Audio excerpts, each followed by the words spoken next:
रावेरमध्ये 8 लाख रुपयांच्या थरारक लुटीचा गुन्हा अखेर उघडकीस आला आहे.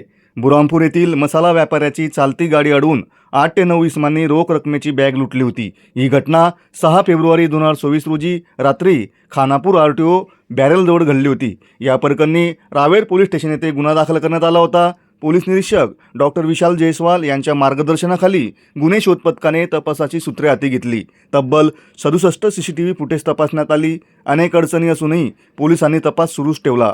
गोपनीय माहितीच्या आधारे पोलिसांनी फारुख शेख रईस वय 19, अत्ताउल्ला खान दाऊद खान उर्फ सोनू, शेख सईद शेख कादर सुपडू, शेख समीर शेख कलीम उर्फ चिकू, राहिल खान दाऊद खान, रहमान खान अय्यूब खान उर्फ भुऱ्या आणि अक्रम खान इस्माईल खान या 7 जणांना अटक केली असून चौकशीत त्यांनी गुन्ह्याची कबुली दिली आहे.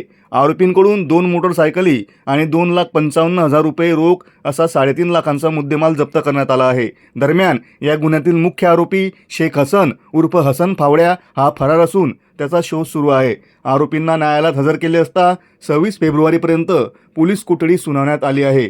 पुढील तपास सुरू आहे. अशाच ताज्या आणि वेगवान अपडेटसाठी आताच पेजला फॉलो करा.